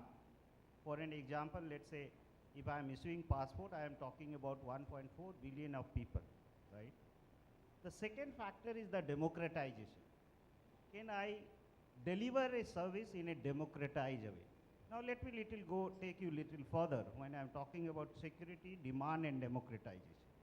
When I'm talking about a democratization process, example of issuance of a passport, I do not make a difference having to issue a passport whether you are accessing from Delhi, Mumbai or Chennai, or remote person or remote village like Jharkhand, UP, Bihar or Maharashtra. Now what does it mean? It means a lot, right? That means I'm thinking to make my services available anytime, anywhere, any device, any kind of a channel. Now think of a holistic view of the security here, right? When you're thinking to deliver that kind of a service, think of security. Now when you think of security, again two parts. One is either I am dealing with your personal data or I am dealing with your non-personal data. So do I have a data strategy when I am dealing with your personal data or non-personal data? I think the biggest challenge every one of we are facing is we do not have a data strategy, right? And fortunately, at least we have started that. I have a data strategy in place. I exactly know what kind of data I am dealing with when I deal with a personal data, non-personal data, intelligence data, PSC data. There are a lot of data sets on my database, right? So have a data strategy, and when you are defining that data strategy, I'll put 4 perspectives into place. What are these 4 perspectives? The first and foremost perspective is the people perspective. Meaning to say, whom have I allowed access? Who is accessing my database? What are the access and authorization channels? What are the roles in the applications in various mode of the application I'm giving something I'm exposing to the internet, something I'm exposing to intranet. Mr. Roy said when I'm talking to my global embassies and consulate, I'm also taken help of cloud, right? So the people perspective, do I really understand who all are accessing my applications or let's say services at large? And if they are accessing, who is the owner of the data? Who is the custodian of the data?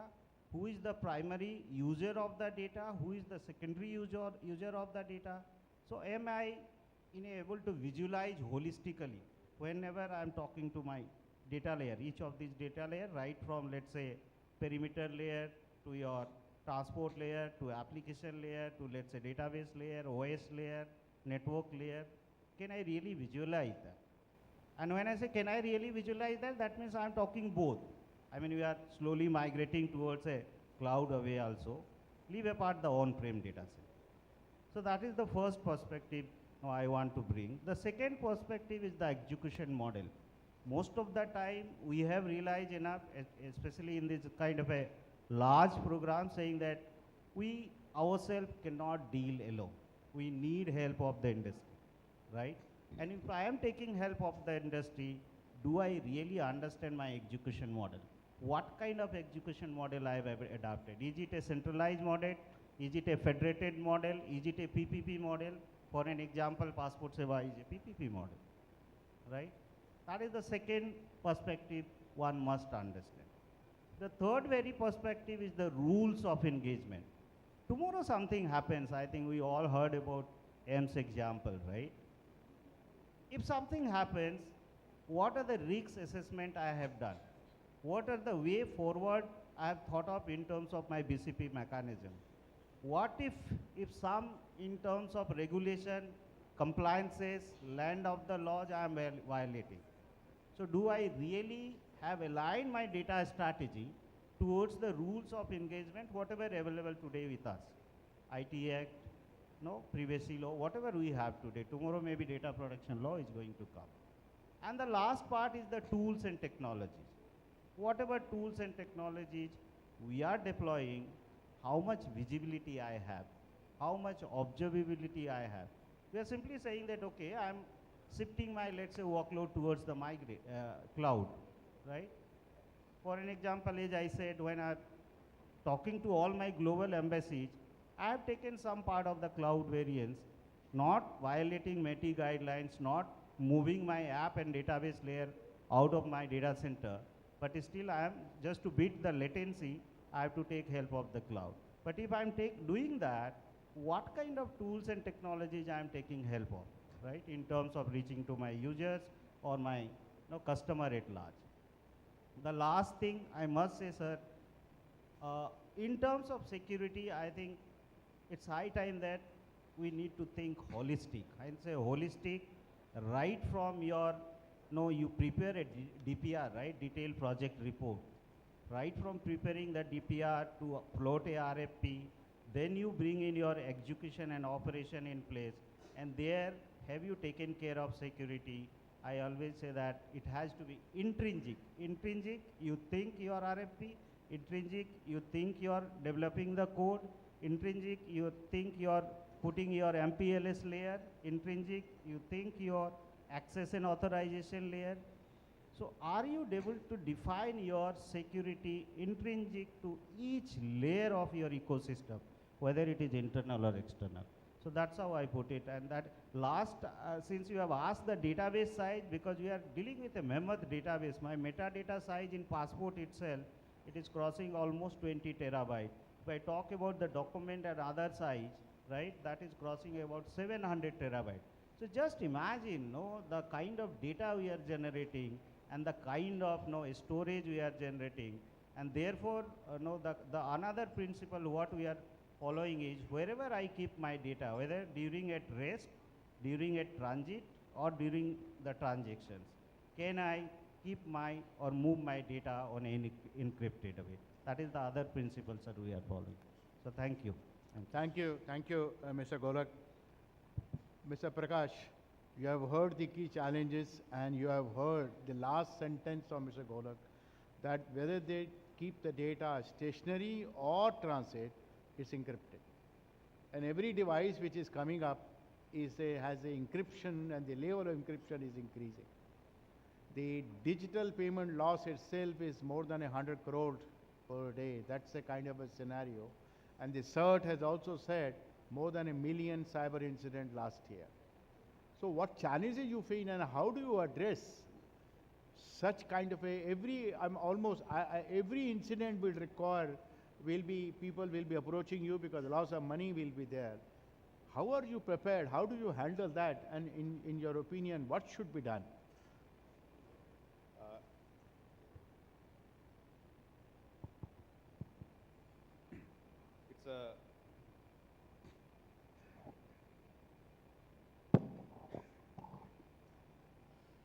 It's a huge challenge indeed. As a police officer, we do face substantial challenges in terms of addressing a cybercrime and the magnitude of cybercrimes that has grown. We don't have the great legal framework. I think Government of India is at present addressing that problem. We are going to amend the IT Act. So IT Act itself doesn't give us enough teeth. And getting the data from the intermediaries, getting coordination done, it's a huge challenge. And we do get, in case of state governments, I work in the government of Kerala. So state governments, departments, what we find is the absolute lack of cyber hygiene, knowledge of cyber hygiene. There is no internal IT teams put in place in any department, any state-government department. So there is just, they are always dependent on external service providers. They were never an internal IT team, even who know basics of things. So that kind of challenge. So what happens when some attack, any malware attack or any ransomware attack, anything comes, they are often caught napping. The data doesn't have a backup. Often, if you're lucky, of course, your data get recovered. Otherwise, the data is lost. So such kind of problems keep coming. So we do face a lot of challenges. But in Kerala, what we have done well is Kerala Cyberdome. We are a PPP model organization, and we have done well in partnering with all the CISOs, all the industries. We trying to set a protocol in terms of prevention of malware, ransomware attacks, and setting a protocol for all the government departments, educating the public and also private organizations in this regard. So capacity building is one thing we are focusing on, preventing rather than once the attack happens, recovering data and detection is another matter, but preventing is again very important, which we are trying to do it, and which we are trying to by building capacities of the state government departments, by building the capacities of the public in this regard, and making them more aware about the attacks as such, and building the cyber hygiene. We made our police department far better. Kerala Police Department today is far better in terms of network. We have SD1, we have NGSW. We are monitoring every system of the Kerala Police Department. We have ensured a basic standard and basic hygiene in case of police department. But the same thing needs to go in every other department. And we need to monitor our softwares. When we digitize on a large scale, particularly the post-pandemic, I think everyone is digitizing, particularly the governance, everybody wants to do. I think no budget is put. There's no budget for cybersecurity at all, if I may put right. Absolutely a lack of budget is there. So all these things the governments needs to focus. These are the priority areas. I do hope we live up to the challenges. Thank you. Thank you, Prakash. You, both of you, and rather three of you, can do a great thing to the Indian industry. All of you so far employed the foreign product, but the huge database you have, and I'm sure both of you, my friends, you will be facing a lot of cyber incidents too.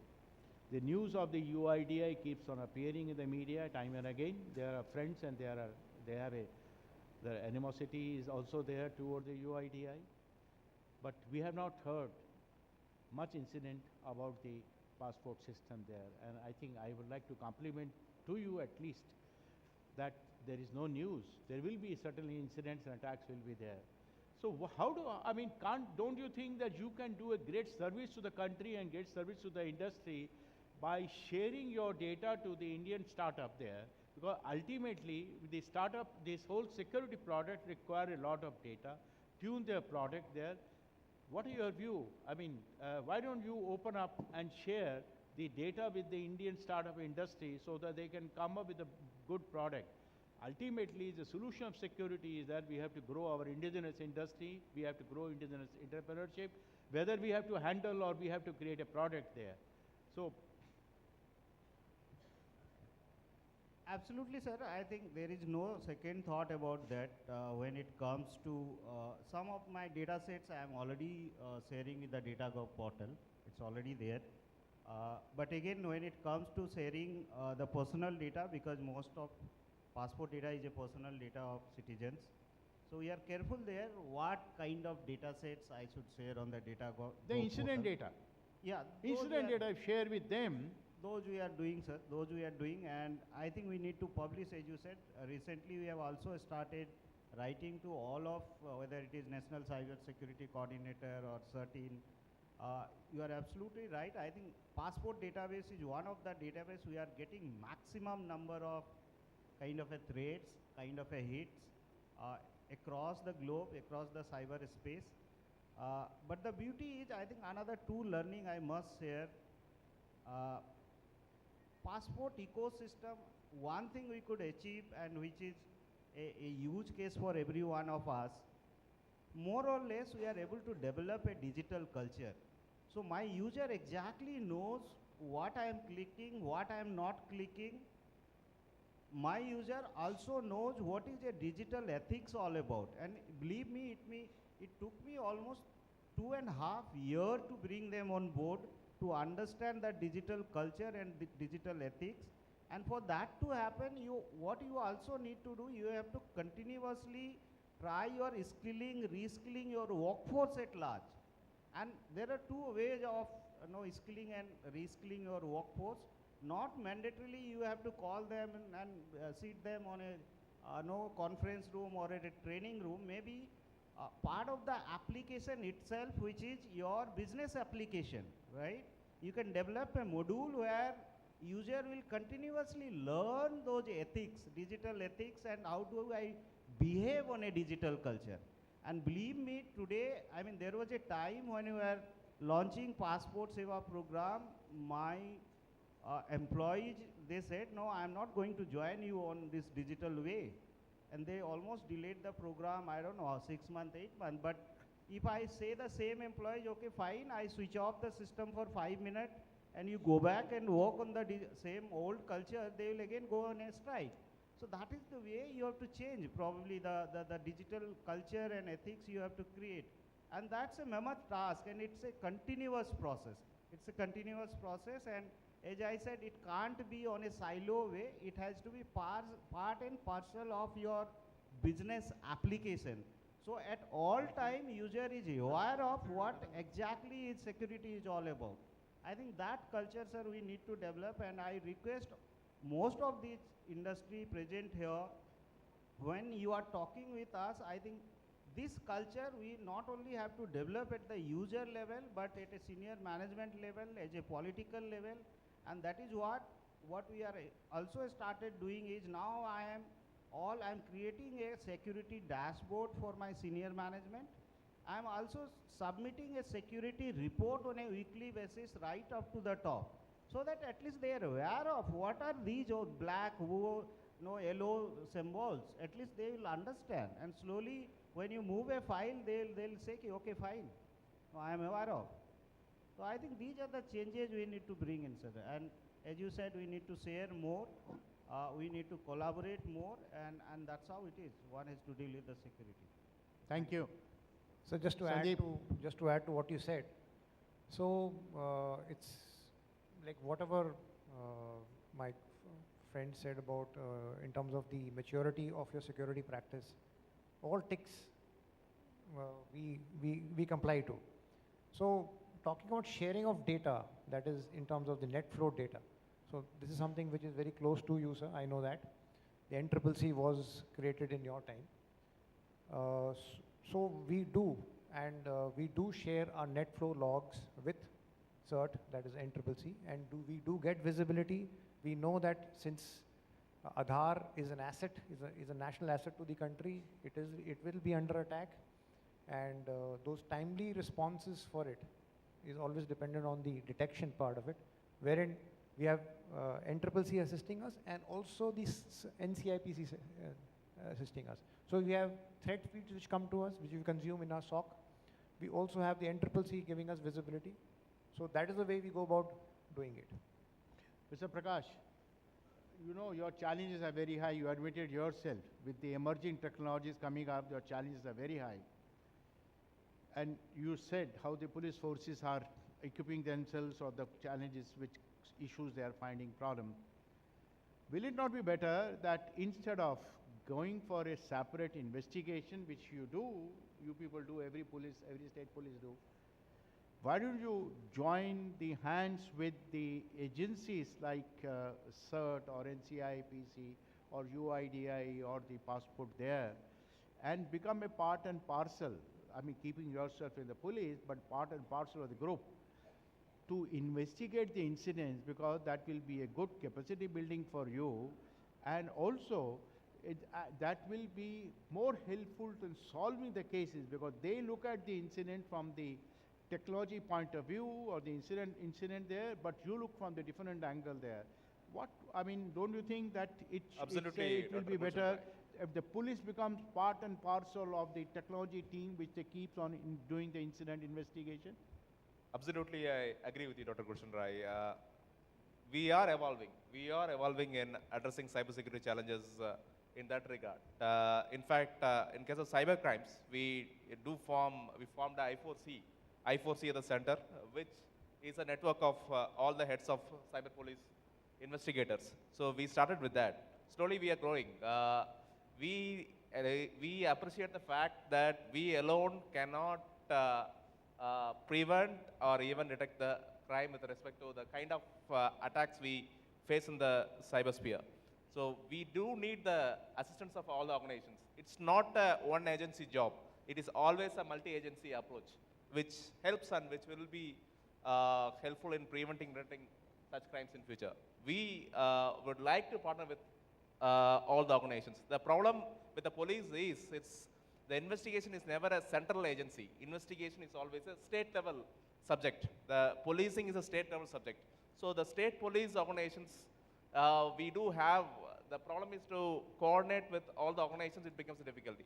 Something in the center, some coordination is required at the level of MHA to coordinate all the state police forces or the state police cyber investigation heads with these organizations, so that there's a joint body which helps devise strategies and formulate policies in this regard. Thank you. Thank you. Thank you, friends. The IT and cyber security is not a subject of, I would say, it's out of the IT department today. It's not much a technology issue, it's a more a procedural and other issues are there. The departments, whether in the government or an organization, they keep on devising, they keep on implementing different solutions. They may be consulting IT department of the particular organization or the security CISO of the organization there, but actually they start implementing themselves. And that's why the challenge comes before these gentlemen. They are the legends, they are operating databases, but is a challenge before every CIO and the CISOs there, because the implemented solution is totally different than what technologically may be feasible there. So in this scenario, I think, we really need to collaborate ourselves. We need to talk together. We need to put the case studies over there. And I would suggest, in the interest of the time, because time is too short, I have been told we have to wind up. I think DSCI has to come forward and play a role. Today, a lot of data is being generated. We are also, the country is in the process of announcing a data protection bill also. There is a concept of the some sandboxing things are coming in some different way. The old version has a very clear concept, but this version also has something. A few of my colleagues in the government, they claim of building the national malware repository.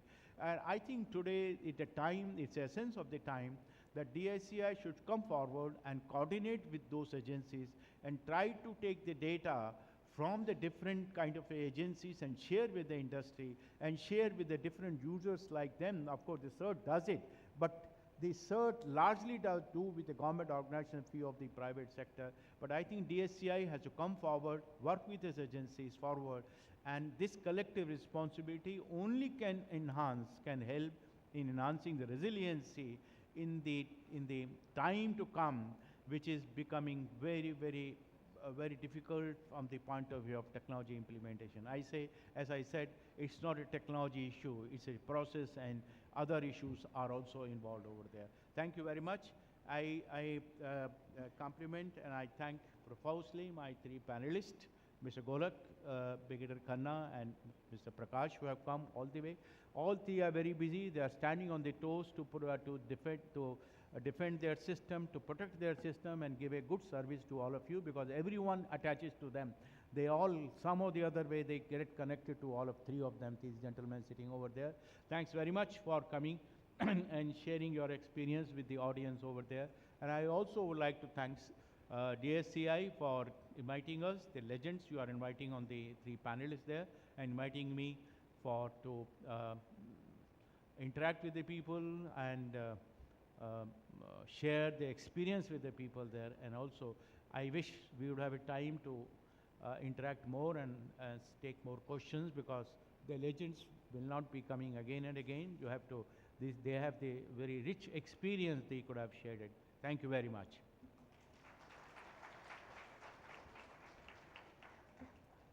Thank you so much. There you go, Dr. Gulshan Rai, Mr. Sandeep Khanna, Mr. Golok Simli, Shri Prakash IPS. Thank you so much, gentlemen, for joining us. A quick photograph. All right, there you go. Peeling the layers of the complexity and bringing together efforts across all paradigms to make the future more secure and to simplify through collaboration. Stellar efforts to make the world that we live in safer from a cyber context. Some heavyweights there sharing their experiences with us. Thank you so much, gentlemen. Thank you for joining us, and thank you for gracing the DSAI stage with your presence. Can we have a huge round of applause for the closing plenary? All right, ladies and gentlemen, that's a wrap. It's a close. You can head to dinner. No, we have the awards. We need a 5 quick minute window for the stage setup to be changed. So I'm going to request people from the audience, whoever wants to go, why don't you put up a hand, we'll get a mic to you, and share with us the last 3 days of being back in the DSCI AISS experience. Anybody in the audience? Anybody looking forward to the awards? Yes? Can we get a mic over? Give us your name, tell us what you do. And can we get a mic over? And give us a sneak peek into what it was like to be a part of the last couple of days here.